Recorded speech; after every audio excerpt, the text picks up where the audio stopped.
This is Shauna. And this is Caroline. And we are reviewing Limbo. I have played this game once before, and I actually bought it on the Xbox Live Arcade when it was first released in 2010, and I enjoyed it just as much the second time. So, Limbo is a 2D indie platformer by the Danish company Playdead, whose director is Arndt Jensen. It was initially released on the Xbox Live Arcade in 2010, and later released on Steam in 2011, and we are playing the Steam version. So the narrative of Limbo is a little boy who enters into Limbo and is searching for his sister. The only tagline Playdead provided for Limbo was, "Uncertain of his sister's fate, a boy enters Limbo." The game is very minimalist, and it's meant to give the player a feeling of isolation. There is no narrator for the game, so while you're playing, you are just playing through the young boy's character and listening to the soundtrack. Much of the game is about childhood innocence and how that clashes with death or the morbid aspects of the game. The game space, Huizinga talks about the magic circle, and the magic circle of this game is Limbo, which is both a religious reference to the place you're stuck in between heaven and hell after you die, and also just a reference to an intermediate state of uncertainty, which definitely characterizes the feeling of this game. The game progresses linearly.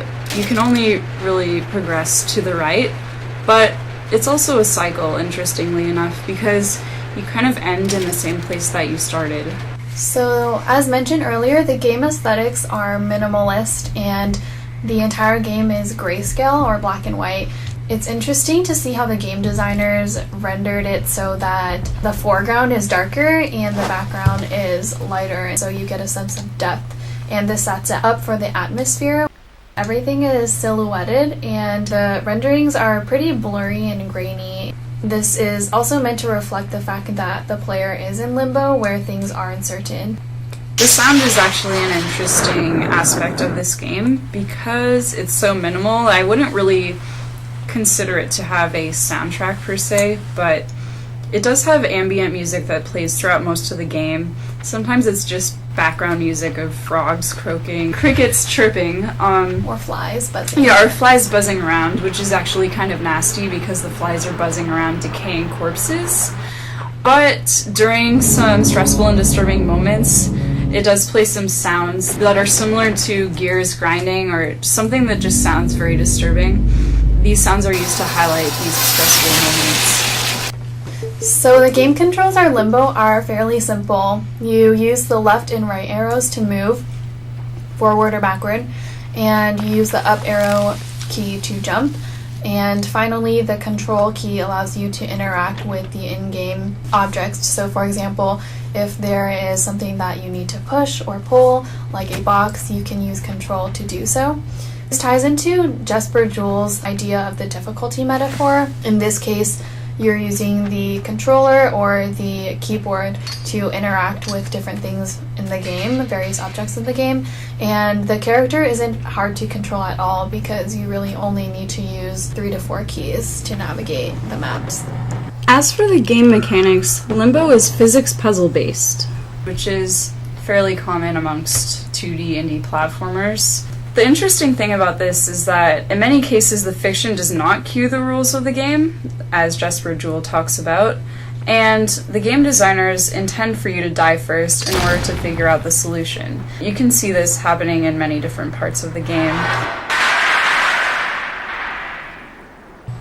In regards to the 4 categories of games that Kaiwa mentions, I'd say that Limbo mostly falls under Agon or skill-based gaming, because it is a physics puzzle-based game, and it requires a lot of skill and precision to complete.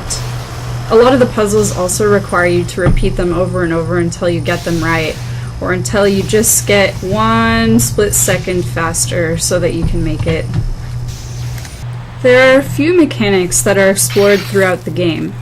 In the beginning, there are bear traps, which mostly just present an obstacle to you, because if you accidentally step over them, you'll die in a very gruesome manner, but you can also use these to your advantage against the spider, who is an enemy that recurs throughout the beginning of the game. Swinging ropes and platforms, you can use these to reach different ledges, and these also require some good timing on the part of the player. Water's another mechanic introduced kind of in the middle of the game.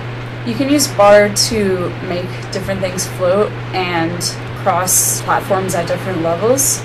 It's also dangerous because if you stay in the water for more than 2 seconds, you'll drown. And the sound during this is another part of what makes it so scary. Because when you drown, it's like your ears are submerged underwater and you can't really hear anything. Everything's muffled, so that adds to the affect of the game.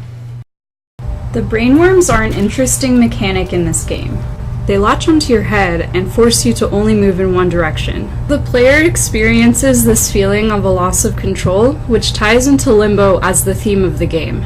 You're caught in this limbo in this game, and you can only move in one direction. You can only change direction when you come in contact with light, so the game forces you to move in a certain way, which is very stressful for the player.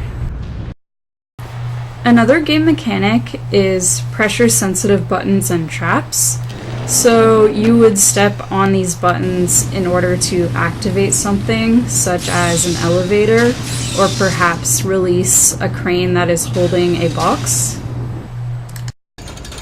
Another thing is electricity and magnetism in the game. So you can activate the electricity to move elevators or move platforms. And magnetism can allow metal objects to stick and stay on the ceiling or simply to be held in place. The last mechanic in the game is gravity, and it can either occur as a slow rotation or an immediate shift in which you activate gravity to go in a certain direction, such as up or to the right. Limbo also has over 10 achievements, and most of them are for when you go in a different way than normal and when you kind of go out of your way, but some of them are just for finishing the game. The achievements are included in the interface of the system you play them on, so either the Xbox or if you're on the PC, they're included in Steam, and I don't think they're a very compelling reason to play the game, just because they're not very well integrated in the game and they can be painstakingly difficult to get. Also, the achievements take you out of the game space and into the Xbox Live Arcade or Steam space, which breaks the immersion of the game, which Limbo is best known for. For the pros of the game, the puzzles require clever thinking and are extremely satisfying to solve. The game as a whole is very immersive. The designers intentionally create an atmosphere that draws the player into Limbo. Ideally, the game should be played on a big screen with surround sound. The affect of the game is incredibly powerful. Shinkle mentioned affect. Essentially, the game gives you this feeling of being caught in a limbo and being alone and isolated and helpless. So I think it does a very good job of that through the atmosphere and the sounds and the visuals and everything. So in terms of cons, some of the puzzles are very frustrating to solve. And as we mentioned earlier with Jewel about rules and fiction interacting in game space, certain parts of the games and the puzzles that should be simple aren't, and the player can get very frustrated over this and not understand what he or she is supposed to do. The puzzle timing is also very difficult. Sometimes it's not necessarily about the gamer's skill so much as just getting the timing correct, and so it can be frustrating to have to redo a puzzle over and over again.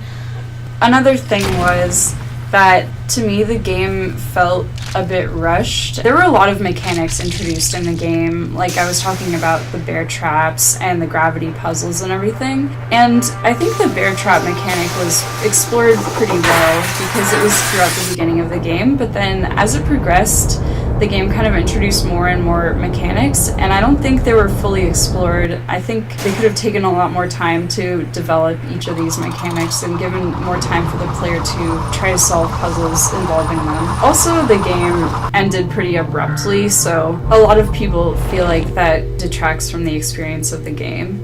The game draws the player into the fictional world, but there are also frustrating moments that pull the player out of the game space. Overall, we enjoyed playing this game, and in the end, we rate Limbo an 8 out of 10. Woo! Woo!